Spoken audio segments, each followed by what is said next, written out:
Bonjour chers auditeurs, bonjour chères auditrices. Voilà. Alors aujourd'hui, euh, j'ai pris la décision de faire un petit travail. Je suis devant mes notes ici sur un sujet qui me tient à cœur, la concentration. Donc, vous avez peut-être regardé cette première quinzaine de vidéos. Donc, vous avez quand même compris que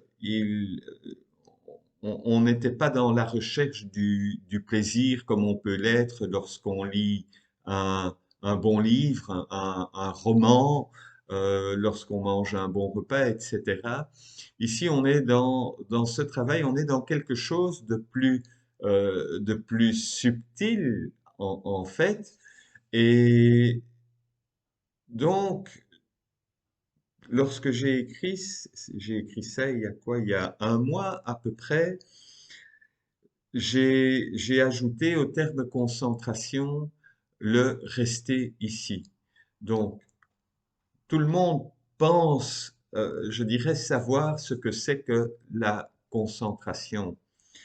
Et le rester ici, ça c'est déjà une petite ajoute qui nous fait comprendre que voilà, je suis avec toi, mais oh, je vais vers le jardin maintenant, je suis distrait, je suis plus concentré, je vais regarder le jardin.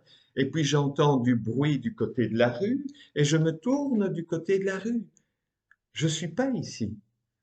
Je suis un moment dans le jardin, un moment dans la rue. Et si, en regardant ou en étudiant les Yoga Sutras, je fonctionne comme ça, je vais pas avancer. Donc, ce travail de concentration est un effort pour rester sur place, sur un point. Si c'est une vidéo, c'est l'écoute. Si c'est la lecture, c'est concentrer sur la lecture. Si tu es en train d'écrire sur un sutra, bien, tu es concentré sur ce travail intérieur que tu fais de réflexion. Alors, je vais quand même faire une toute petite parenthèse. Si jamais tu dissertes sur un sutra, eh bien, prends simplement, comment dirais-je, la tâche de le faire sans pour autant te juger en disant, mais ce que j'ai écrit, ça a du sens. C'est pas grave, tu as fait un effort. Demain, tu vas te relire et peut-être que tu vas dire, ah ben non, ça, c'était pas juste, c'était pas sensé, c'était pas cohérent. Donc, c'est d'être aussi en capacité, chaque jour, de te remettre en question. La philosophie, quelque part, n'est pas quelque chose de figé, ce n'est pas quelque chose qui est mis au four et puis comme une potiche, ça bouge plus. Non, c'est pas du tout ça, c'est quelque chose qui évolue petit à petit. Alors, qu'est-ce que j'écrivais?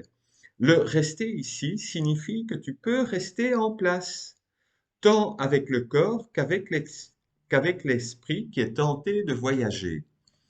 Donc, on a parfois des personnes. Alors, le mental qui, hein, en Inde, on parle souvent du mental du singe. Hein, pop, il saute, le singe, il va sauter d'un arbre, puis d'un autre, et puis voilà. Ça, c'est le mental du singe. Mais le corps, on a parfois des gens hein, qui sont avec leurs jambes. Vous avez déjà vu ça? Le corps bouge tout seul. Hein, ça bouge tout seul et il y a une agitation. Donc, le rester ici, c'est vraiment Sivananda dit, je vais rassembler tous les rayons du mental sur un seul point. Un seul point. Voilà. Alors, pour moi, la concentration, dharana en sanskrit, est une clé fondamentale dans le yoga. Tu fais une posture de yoga, eh bien, tu restes concentré sur ta posture. Tu n'es pas distrait par ce que ton voisin fait dans la salle de yoga. Tu te concentres sur la posture. Mais avant ça, j'ai trois petits points donc sur la concentration. C'est d'abord de mettre de l'intention. J'ai l'intention de rester concentré sur mon sujet, sur l'objet sur lequel je vais me concentrer. J'ai l'intention. Cette intention va donner de l'attention.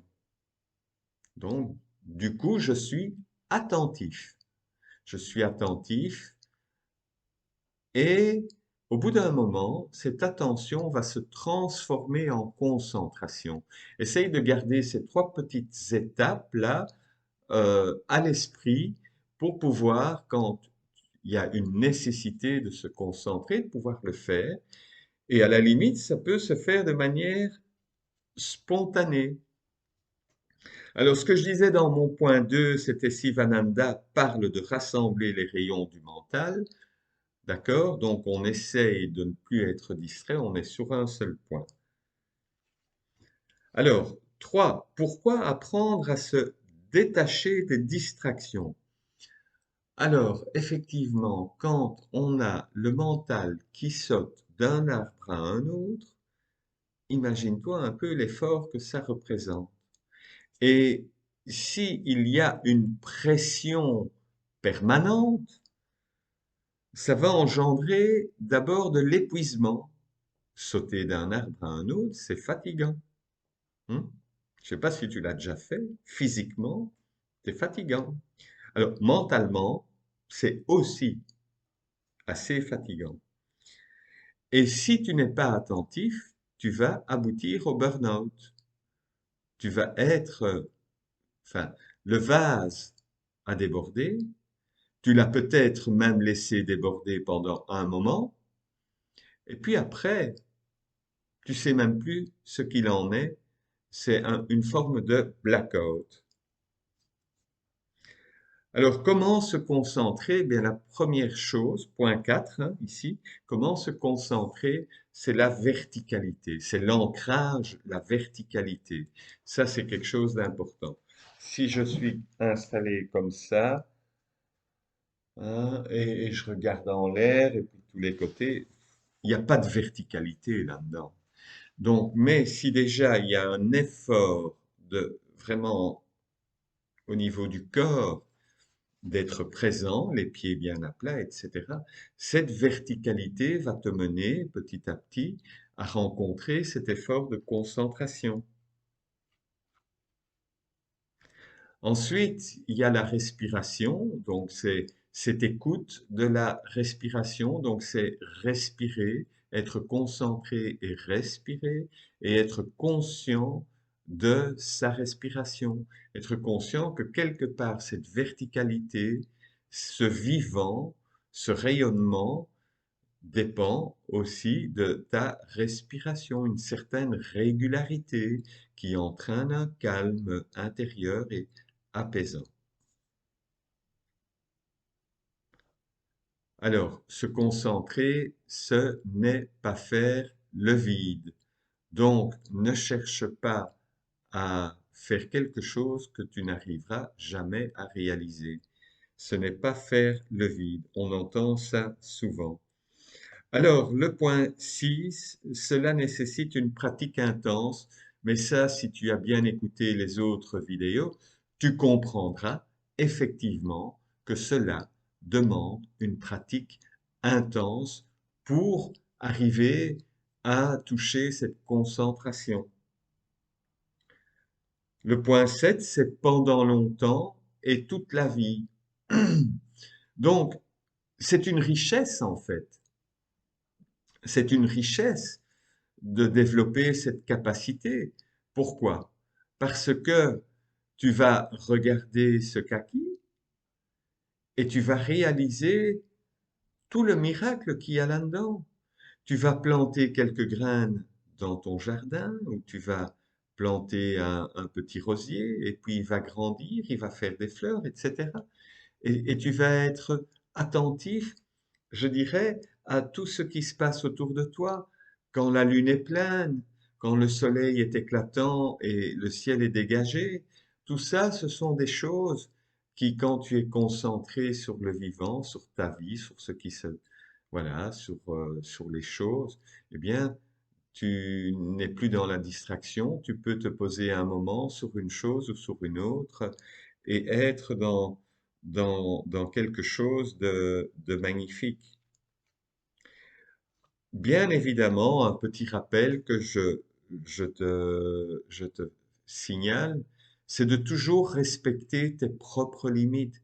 Si à un moment donné, tu fais un travail sur un sutra, ou tu médites sur un fruit, ou sur une fleur, ou sur le soleil, ou que sais-je, euh, et que tu sens que ça devient compliqué, que tu sens que voilà, que ça s'émousse un petit peu, bien voilà, tu arrêtes, tu fais autre chose, et puis tu peux y revenir le lendemain.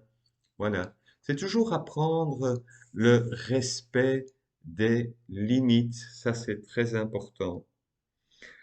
Alors, mon conseil, euh, mon avant-dernier conseil, parce que j'ai quand même un 10e point.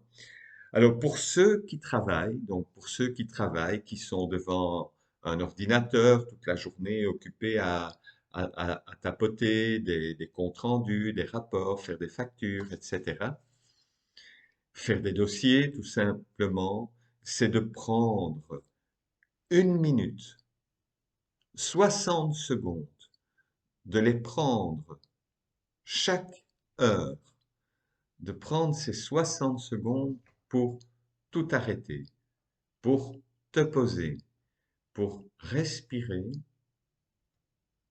pour être un petit peu dans un silence, aller à la rencontre de ce silence intérieur. Donc c'est vraiment prendre le temps de se poser 60 secondes. Voilà, ça je t'invite, c'est vraiment quelque chose à faire qu'il faudrait faire même toutes les heures. Et 1 minute, c'est un minimum, parce que mon ophtalmo, quand j'ai été pour mes nouvelles lunettes, il m'a dit, elle m'a dit, pardon, 5 minutes par heure, il faut poser les yeux. Si tu veux préserver tes yeux, c'est 5 minutes de repos pour les yeux toutes les heures. Voilà, ça c'est dit. Donc, la concentration a quand même ce travail, cet effort de concentration. S'entraîner à être concentré, parce qu'il y a des gens qui disent, oh, moi je n'arrive pas à me concentrer. J'ai toujours ce mental du singe qui saute d'un coin à l'autre. C'est rigolo, mais non. Voilà, qu'est-ce que ça fait? Premièrement, ça favorise la santé. Je ne vais pas rentrer aujourd'hui dans le détail, mais ça favorise la santé. Ça améliore les relations humaines. Ça améliore la mémoire, une meilleure mémoire. Sur le plan professionnel, si tu as vraiment bien développé cette concentration, tu vas être beaucoup plus efficace, beaucoup plus d'efficacité,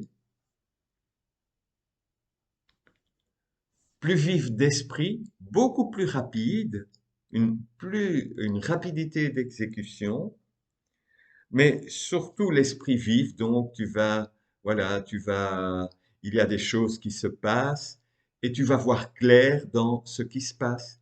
Tu vas pratiquer la discrimination. Tu vas pas être dans le jugement automatique. Tu vas voir les choses avec plus de clarté et surtout, ça va te mener à rencontrer la part de conscience qui est en toi et peut-être te mener à l'éveil spirituel. Voilà. Je te remercie pour ton écoute. Namasté. À la prochaine et bonne journée.